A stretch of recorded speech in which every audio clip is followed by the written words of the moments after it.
Can we go live?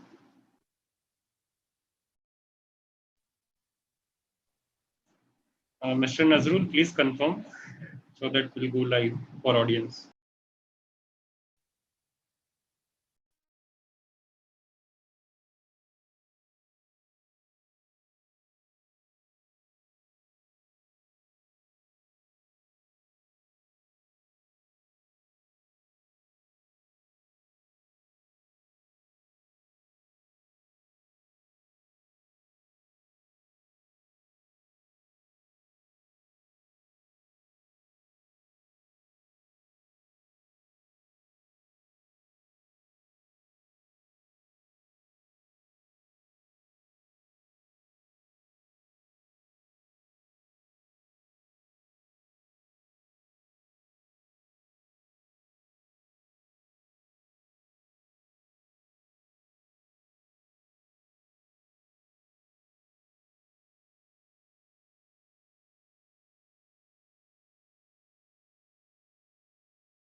Mr. Nazrul, please confirm. Can we go live?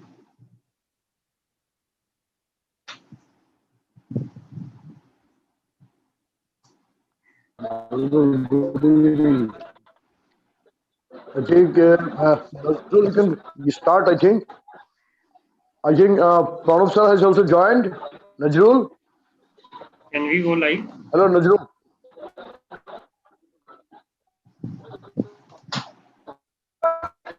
So just let us confirm whether Nazrul has joined. I think.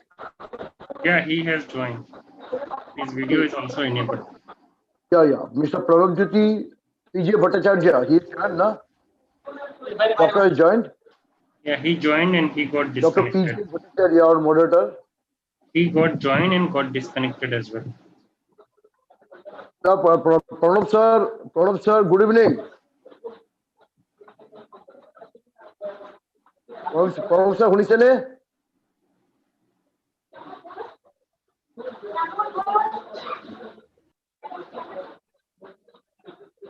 Pranav sir, good evening.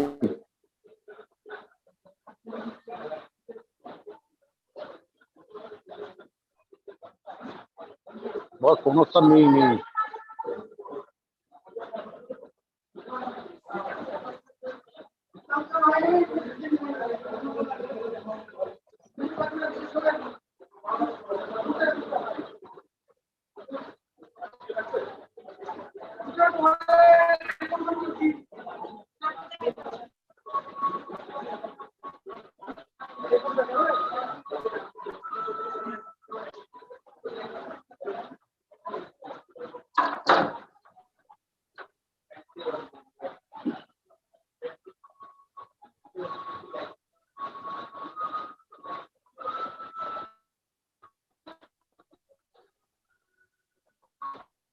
Hello.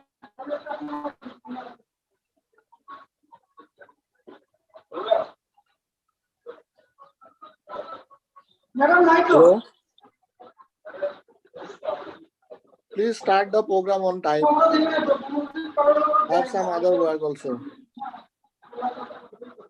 Shall we go live? Hey, hello, Najrul. Najrul. Mr. Najrul.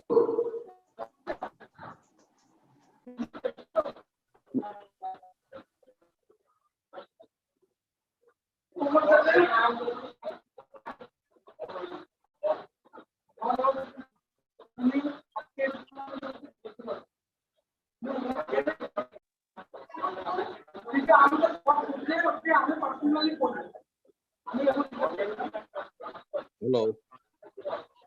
Yeah, Dr. Bhattacharya, can we start? Yes. Please start. Yeah, I think Mr. Ankur, this Najrul is having some connectivity problem. Okay, no issue. Give us next few seconds.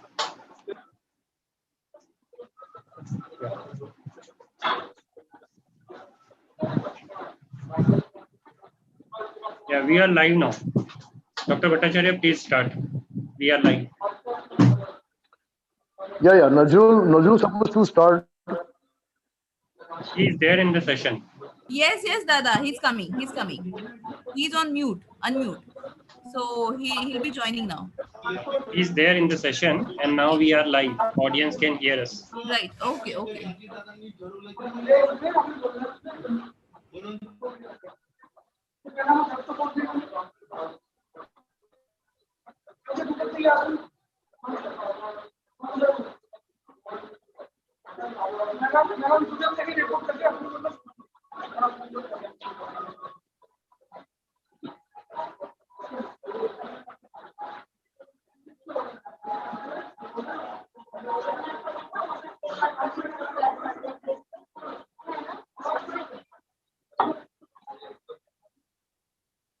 Najrul, now can we start?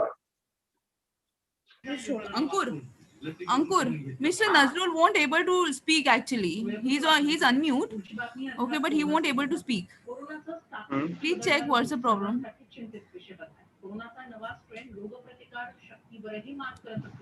Hello दादा एक बार log of करके आ जाइए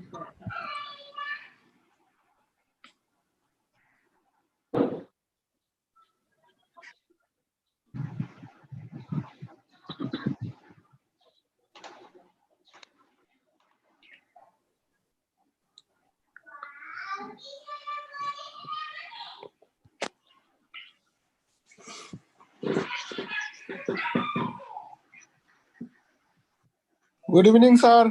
Pranab, sir. Oh, good evening. Biplok ki khabar? ভালে আছো, sir.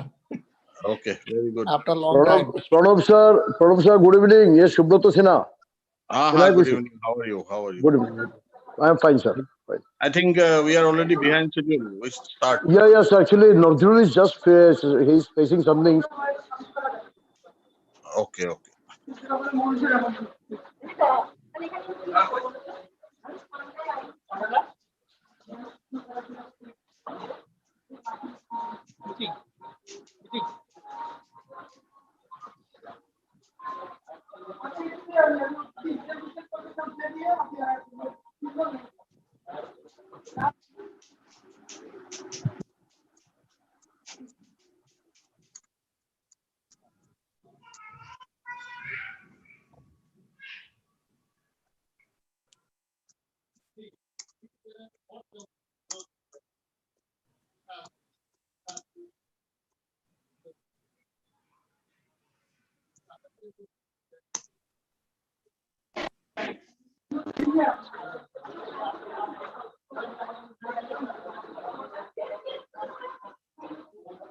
Mr. Nazrul, if you are able to hear me, if you are facing any difficulty, please disconnect yourself and rejoin. Also check your internet connection. We can start the program now. He can later on join on. What is the problem? Yeah, we are already live. Audience can hear us.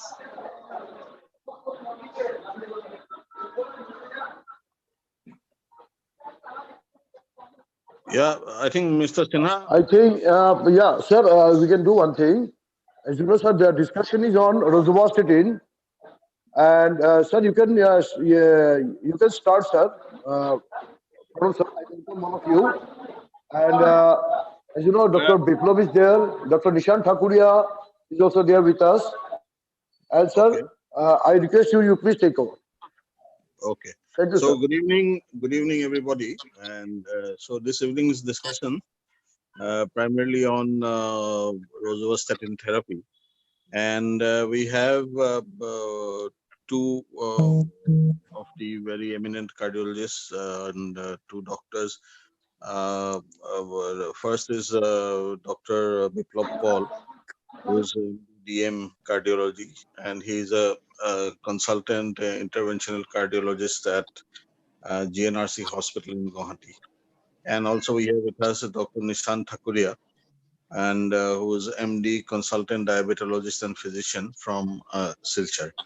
So I think this is a very good panel to have a discussion on statin therapy, especially rosuvastatin, and with special reference to the different aspects, which will include the indications and what type of statin therapy, whatever, and even diabetic patients.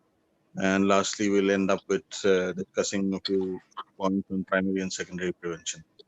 So, if there is any talk which has been prepared by our esteemed speakers, then I would like to request Dr. Biplov Paul to kindly please start your talk.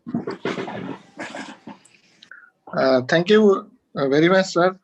It is our great opportunity that we have Dr. Pranab Bhatta sir as a moderator who has vast knowledge regarding statin in the field of cardiology. From the days of MBBS, I am a student of sir. So sir is always helping us to learn new things, and also he is very encouraging to update ourselves in the field of cardiology. So we have not as such prepared any slides or anything. I think the company has told us that we have some discussion only regarding rosuvastatin. So all of we know that statin is a part and parcel of cardiology cascade of medicines, and almost 80 to 90% of the patients of cardiology probably gets statins. And out of these statins, the latest one is rosuvastatin, which has been patented in USA since 1991, and US FDA have approved it in 2003. So since then, we are using this statin, and in the different studies has shown that among all the statins, when it has been compared with rosuvastatin, atorvastatin, simvastatin, or pravastatin, it has shown that the rosuvastatin has got the highest beneficial effect in reducing the cholesterol level, especially LDL cholesterol level. So even the lower dose of rosuvastatin is much more effective than similar dose of atorvastatin or other statin. And it has also shown that rosuvastatin is also helpful in reducing the triglyceride level among all other statins.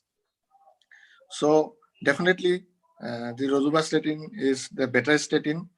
Then regarding HDL, there is certain controversy among the trials.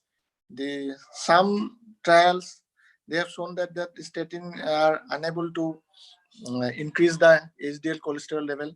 In fact, some statins, probably statins, they reduce the HDL cholesterol level. And even in those studies, it has shown that the rosuvastatin reduces the HDL cholesterol level lowest. But other studies, they have shown that among the statins, although all statins, they marginally increase the HDL level, rosuvastatin is slightly better compared to other statins. Then regarding I think Yeah, Biplab. Yes, sir can add Yeah. something. No, what I would like to say is maybe to be more precise, we can, I think, start off with, say, your opinion on reduction of atherosclerotic cardiovascular disease risk with rosuvastatin therapy versus the other statins. So we can first have your opinion on this, and then maybe we can have um, uh, our other panelists talking about the same, what his opinion is in diabetic patients. So reduction of atherosclerotic cardiovascular disease risk with rosuvastatin. So your Definitely. opinion on, yeah. We'll come to the other 3 or 4 topics which we were planning to discuss later on. But first, your opinion on the ASCVD risk reduction with rosuvastatin. And Definitely, I would as also like the rosuvastatin yeah, is more effective in reducing LDL cholesterol level and reducing the triglyceride level. So definitely, rosuvastatin is more effective among all the statins in reducing the atherosclerotic cardiovascular risk factor or risk profile. So definitely, I personally I will prefer rosuvastatin among all other statins in reducing the atherosclerotic risk profile. yeah, I think another important, we can go to other panelists, sir, now. yeah, there is, I think another important point is Mm. whatever you said is very true. So, and would you recommend before starting rosuvastatin, say for primarily for dyslipidemia, which is very commonly we get in day-to-day practice? Would you also like to see the HSCRP along with it, because major trial has shown that there is significant reduction in HSCRP, which is an additional benefit with rosuvastatin therapy compared to. But would you recommend a routine measurement of HSCRP, or you would still prefer rosuvastatin over other statins? It is always better if we can measure the HSCRP along with cholesterol level, so that it is better to monitor, as all of we know that it's not only a reduction of cholesterol, it's also reduction of inflammation.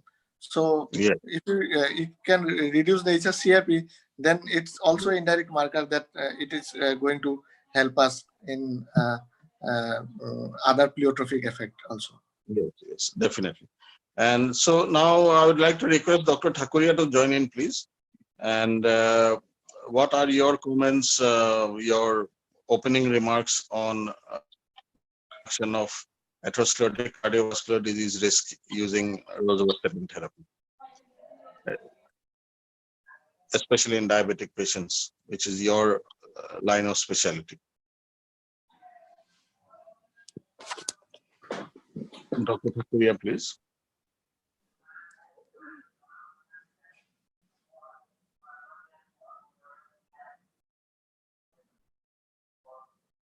Hello.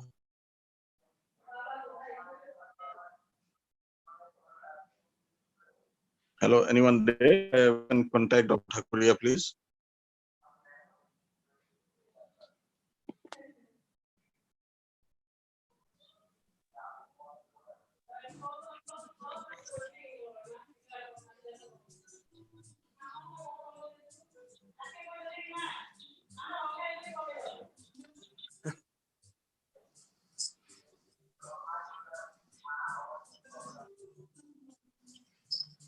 Are you there?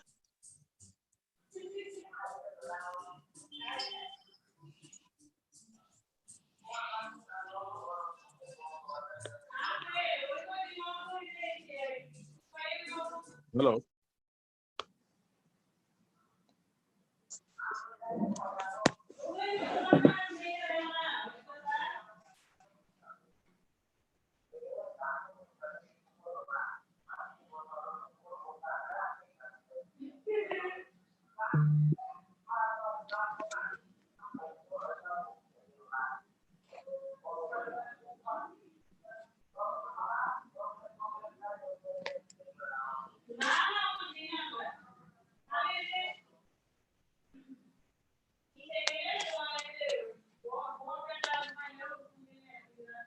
Hello.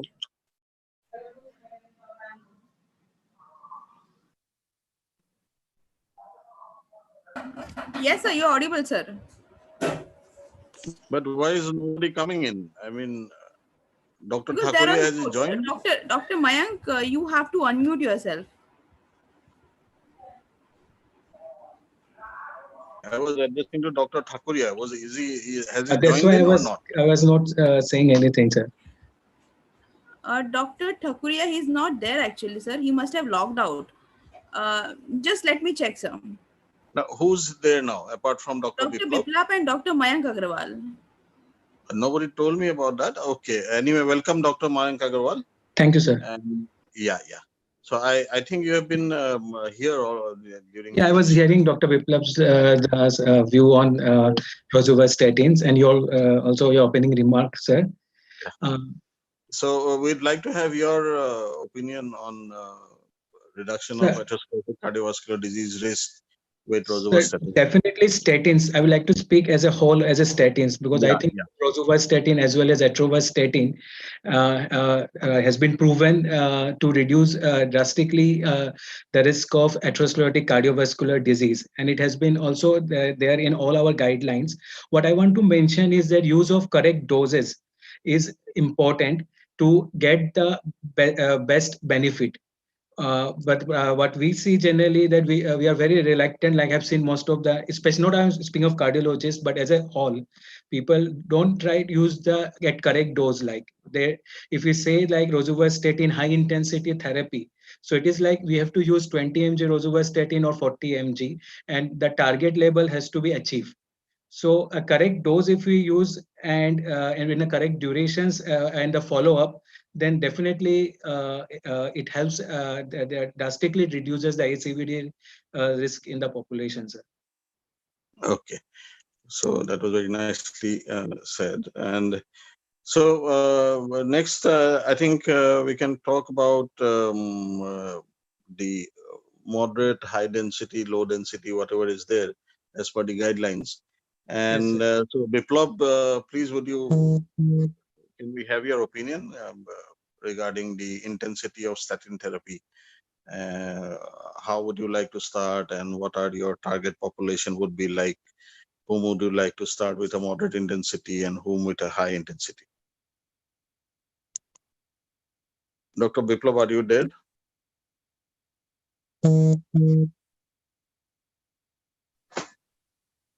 Hello? Biplab, are you there?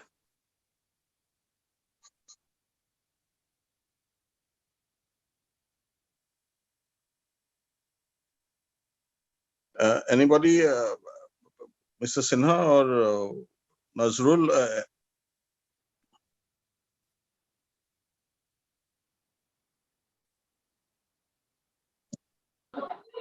Sorry, I think Dr. Mayank.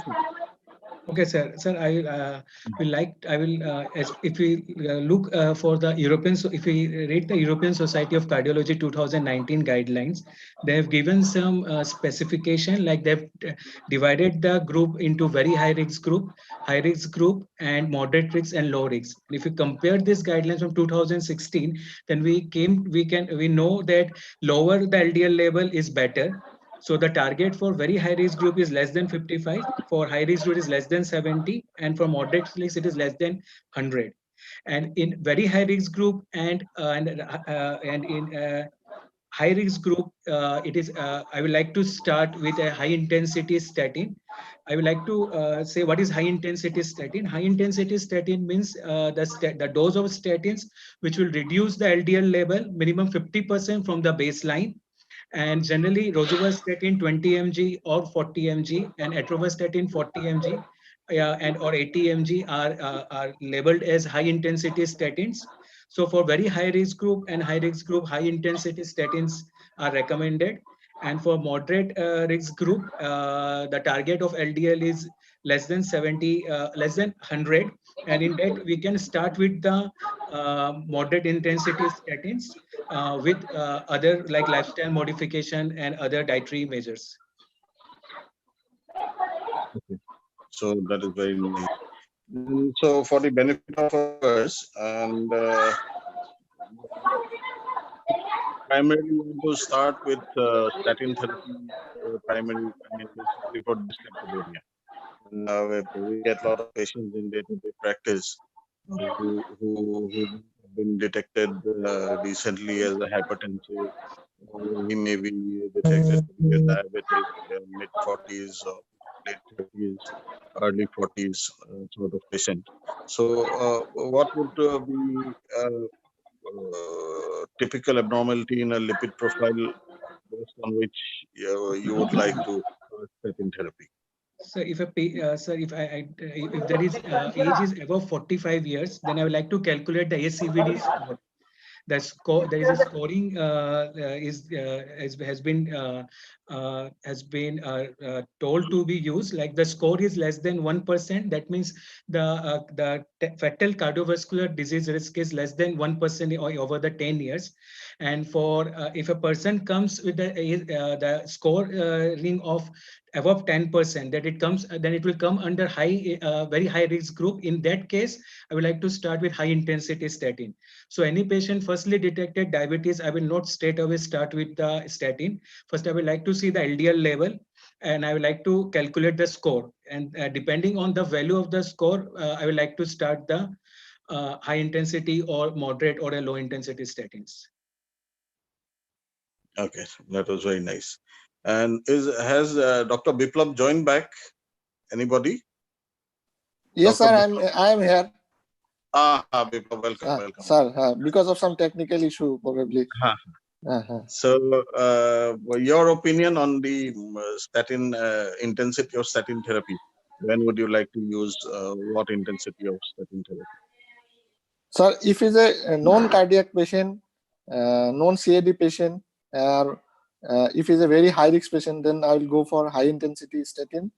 Or if it's a mild to moderate risk patient, or as a case of primary prophylaxis, then I'll go for low to medium intensity statin. Another question often comes to mind amongst the practicing physicians. Should all diabetic patients receive a statin? Yes, all diabetic. I personally think all diabetic patients should receive a statin. Dr. Mayank's opinion, please. Sir, actually, if you see the EAC 2019 guidelines, they have said that a patient having type 1 diabetes more than 35 year age, and the patient having type 2 diabetes above 50 years of age, they have categorized that sort of patient under moderate risk. In that category patient, I would like to start statin. Or a patient with a diabetes with target organ damage, they have categorized that sort of patient to very high risk group. And if the patient does not fall in all this, then I will not like to start statin in all one. I would like to see at least the LDL level, sir. Because if the patient does not have a target organ damage or no other risk factor other than diabetes, or the diabetes duration is less than 10 years, specifically in type 2 diabetes, age less than 50 years, in that scenario, I will not like to start because it will fall. And if the LDL is already below 100, so I will not like to start statin in that patient, because that will fall already under the low risk category.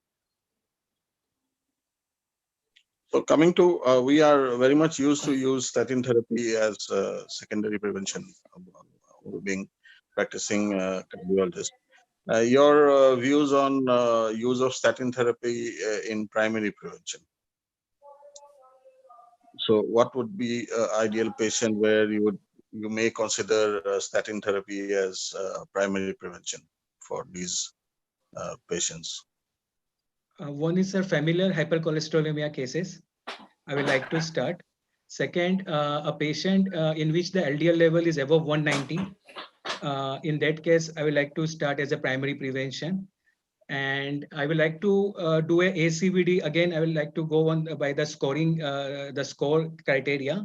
And if the score criteria falls between 1 to 5% or 5 above that, then I would like to start the statin in the as a primary prevention.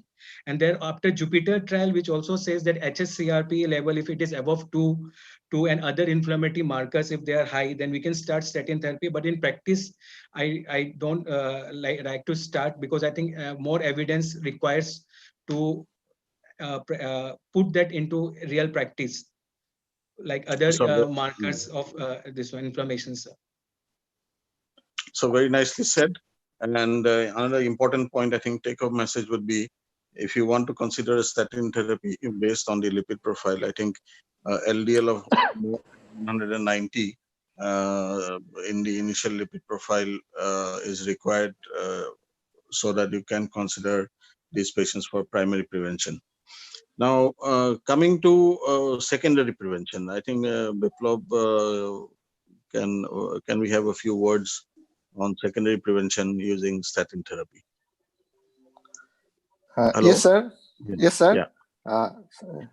Here I want to highlight one important thing is that we should not always look for this LDL cholesterol level, especially in case of secondary prevention, because in Indian scenario we hardly get any patient like LDL cholesterol more than 150, 190 or 200. Most of the patients, if you carefully observe, that they will show either marginally increased LDL cholesterol level, or many patients they will come with LDL cholesterol level around 100 or sometimes below 100 also. But in this scenario also, statin has got a very important role, because it's not only reduces the LDL cholesterol level, it also have some other pleiotropic effects also, so which can give you the mortality benefit. So definitely, if for the secondary prevention, even if the definitely the lower is better, but even if the cholesterol level is normal, I would like to continue with statin. So I think this is a very important message in there, Yes, sir. especially in patients who undergo percutaneous coronary interventions. We often find that these patients are usually on high intensity statin therapy, and when you periodically call them for follow-up and you do a lipid profile, you find that they have a LDL which is less than 70. So the opinion of the house in both our esteemed cardiologist, your opinion on whether to reduce the high intensity statin to, if suppose the patient who has two stents, two coronary stents, and say at follow up of the second or third month, you find that he has a LDL cholesterol of say around 60. And so would you like to continue with a high intensity statin therapy, or would you still like to continue with high intensity statin therapy for a few time? Sir, I would like to add another statin. I would like to increase rather the dose of statin in this case, because the guideline says that it should be less than 55 if you take the EAC guidelines. And if you take, like Dr. Biplab has just told, that in Indian scenario, the Indian Society of Lipidology says the guidelines is LDL level should be less than 40. And this patient is having an LDL level of less than 60 only, is 60. So as per the guidelines that we have to make, the target should be less than 40 or less than minimum 55. So in this scenario, I will like to increase the dose of statin. Like if it's getting rosuvastatin 20, then I will like to increase it to 40. Or if it is getting already the maximum tolerated dose of statin, then I like to add ezetimibe. So this is also a very important take-home message, especially in patients who have undergone percutaneous coronary intervention. Those patients who have stents in their heart, I think this is a important message which should go to all the treating physicians, that continuation of high-intensity statin therapy, even beyond the recommended levels, is very important in these patients, because there is something much beyond achieving the target levels, much more benefit in this group of patients. So I think any other points you would like to, Dr. Mayank and Dr. Biplab, any other point we would like to discuss for the benefit of the viewers? Last thing, sir, we can discuss a few about the side effects, or when to reduce the statin or stop the statin. These points, sir. Yes. So another important thing is it is important that before, it is my personal habit also, just to check for the liver enzymes. Once you write a statin therapy for somebody, I would at the beginning look for the liver enzymes. and maybe at repeated intervals. So how frequently would you like to monitor the liver enzymes? That is one thing. And secondly, unless otherwise somebody comes with complaints of proximal myopathy or difficulty in getting up from sitting position, we do not usually go for a total CK estimation unless specifically somebody complains about that, because it is very rare myopathy. I have not seen, I mean, very infrequently we come across. So most common is the liver enzyme abnormalities, which could potentially contraindicate the use of statin therapies, because we know that if we have a very high level, at least more than 3 to 5 times the upper limit of the normal level of liver enzymes, we should ideally, if possible, delay the starting of statin therapy. I'm not talking about the acute coronary syndrome patient.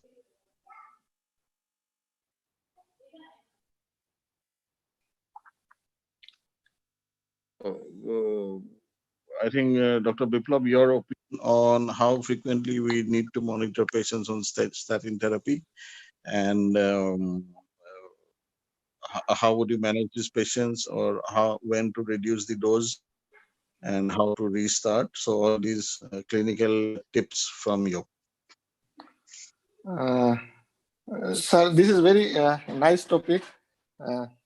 All of you know, although it's very good to see the liver enzymes very frequently, but practically it is not possible in our scenario, because the patient will not be agree to test it very frequently.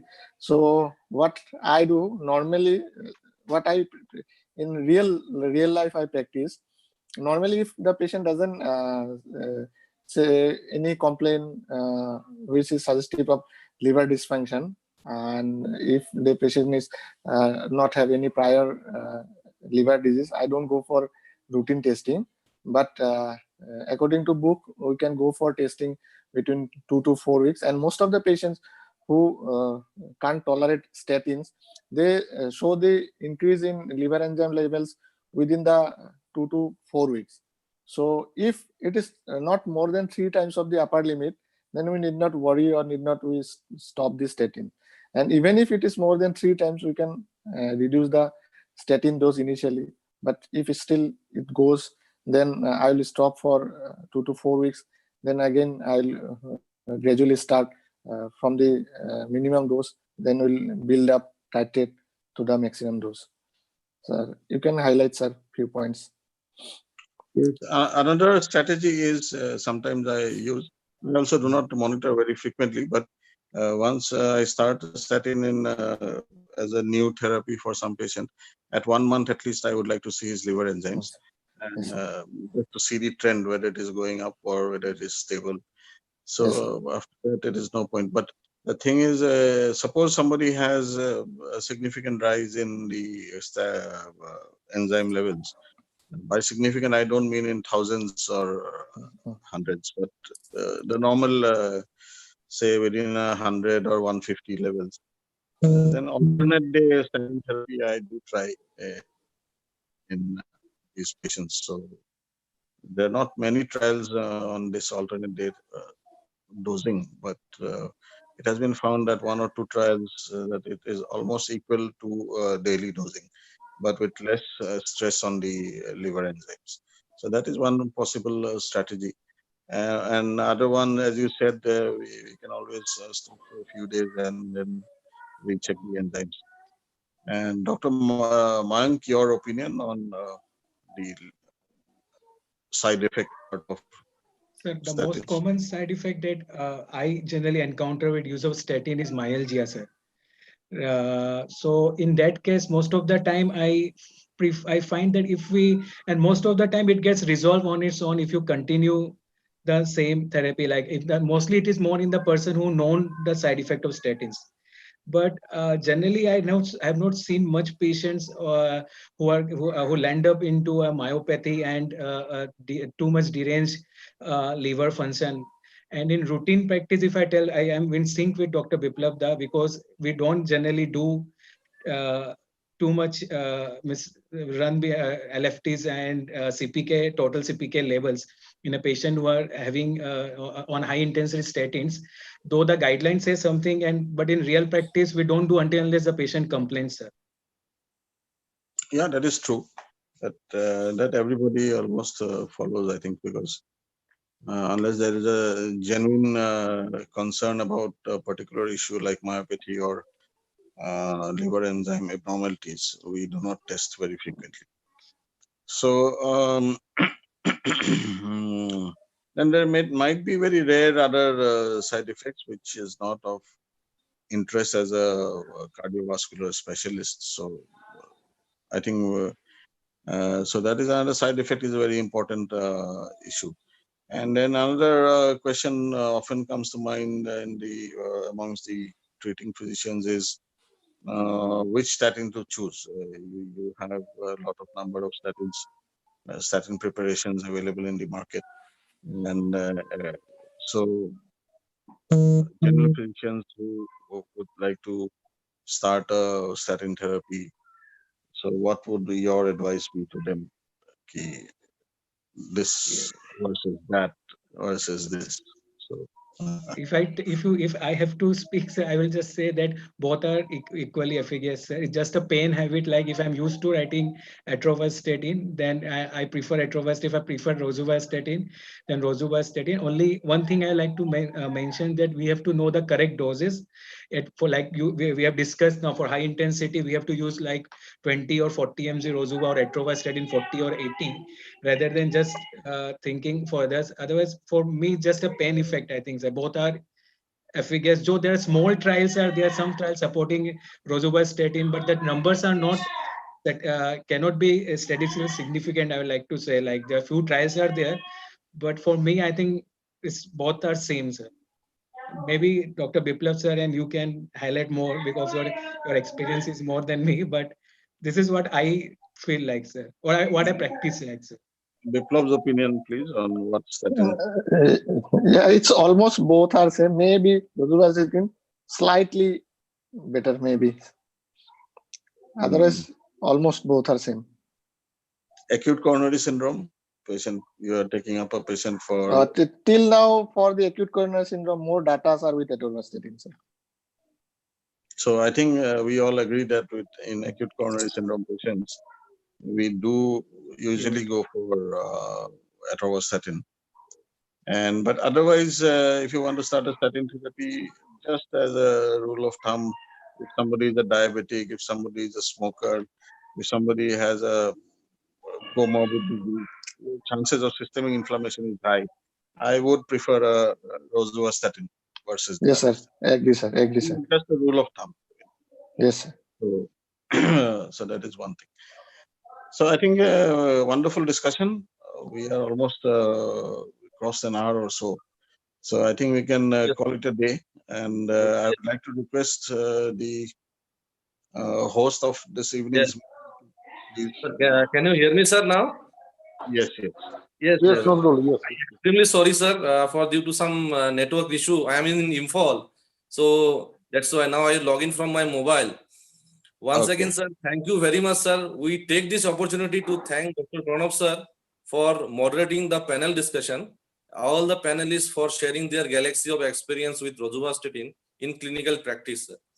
And sir, we would also thank all the doctors who have joined us for panel discussion. And I am sure you will be very appreciate this discussion on rosuvastatin presented today, sir. Sir, we at Alchem Laboratories will continue to serve doctors and patients by making our products available, especially our chronic brands. This is our Jupiter and Alchem and Blue Builder. Thank you, sir. Thank you so much, sir. Mayank, sir. Yes, sir.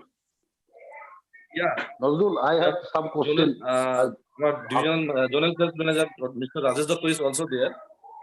Yes. Pranav sir, good evening. Good evening. Good evening. And what to you, sir?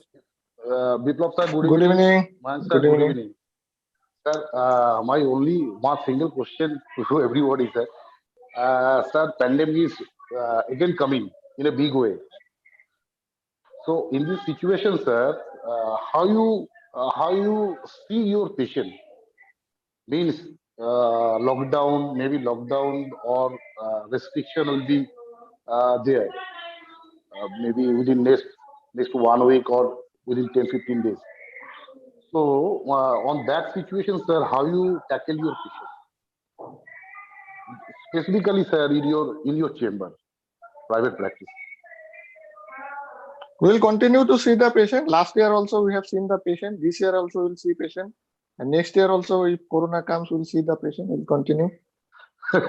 Nothing will change. This is physically, Yeah, sir. physically we are seeing the patient. Okay, that's right. If Corona has to attack you, What about he will attack you. You cannot, being a doctor, you cannot right, keep away from Corona. right. Definitely, you What have, about to, you Pranav, have sir? to take precaution. Whatever precaution is Yes, available, you have to take the precaution. obviously. What about Pranav, sir? Yeah, I actually couldn't get your question. Sir, my question is, in pandemic situation, how you engage your patient in your private practice or private clinic, sir? How I what? How you Pardon see me? your How? patient in your how you see your patient in your private clinic, sir? No, I personally I see in the normal way. I just may ensure that the patient wears his mask, and I do casually ask him whether he has suffered from COVID or has he done his diagnostic test, either the RAT test or the RT-PCR test. And if everything is okay, then because it is very difficult for us not to see the patient and we start treatment, because all Yes, patients we have to see personally, and so that we can give him a proper treatment plan. And also some unavoidable cases where you have everybody comes in physical contact, all the patients, and maybe later on we come to know that out of the 10 patients, maybe 2 or 3-4 is already COVID positive. so this has been happening from day one only. So there's nothing new about it. But the thing is, I think we should take the precautions like social distancing amongst the patients who gather in our clinics. So maintaining a social distancing is very important, and using of mask, then hand washing, obviously. And we should have the hand sterilizers available to all the patients and the attendants who are waiting in our chambers. And maybe I have seen a few doctors' chambers where they have a glass in front of them, but which I personally feel very awkward. It's like a ticket counter or a bank counter where yes. on one side the doctor will sit, on the other side the patient will sit. I don't know how he comes in contact with the patient. I mean, for us, if I don't put my hand on the patient, so it will not be possible to do any further treatment. I'll ask him to go to somebody else. So that is one precaution which few doctors do take. I think that is very not a bad idea, but after all, you will have to come in contact because you will have to check his blood pressure, or you will have to look for an irregular pulse, or you will have to look for some clinical finding where you, even if for a brief period, you will come in contact with the patient. So the basic thing is the use of the mask, and then maybe hand washing after examining the patient, and before after finishing your work, I think once you reach home, that part is very important because you need to sterilize yourself very well before entering your house.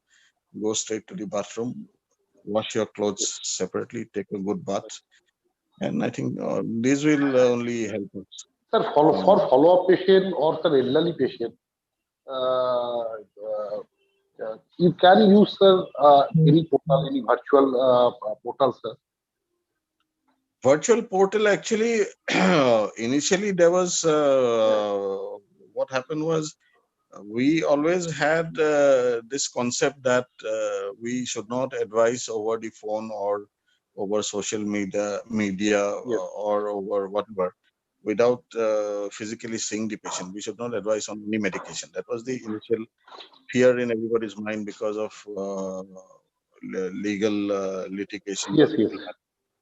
So, but what happened was during last year, the government did open up so many portals for Yes, patient benefit, just to avoid in-person clinic visits. absolutely, And absolutely. so that I think personally I feel for small queries like I'm having 101 fever, can I take a paracetamol? You can say yes. So up to that is okay. But for major issues, I don't think I can give a proper advice without actually clinically examining the patient or looking at his ECG or doing an echocardiogram. So for a major problem, in-person visit is important. But for small issues like, say, adjustment of his BP medicine, or what happens if I miss my rosuvastatin dose tonight, can I take it tomorrow? So these are common questions that I missed my BP medicine in the morning. Can I take it now? So for these, I think that is okay. I don't know. Anyway, yeah, Rajesh, Yes, sir. it Good evening. was a nice question. Good evening. I am thankful to Pranav sir, in spite of having some challenges in connectivity, and the way the Pranav sir has moderated the discussions. And I'm also thankful to Dr. Mayank.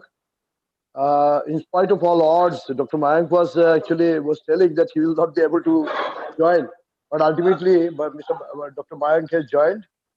I'm thankful to Dr. Biplab, and we have missed Dr. Nishan Thakuria, maybe due to connectivity problem. Anyway, it was a very nice discussion, sir. Thanks a lot to all, and I'm also thankful to all the doctors who have joined this panel discussion. Thanks a lot, sir. Thank you so much.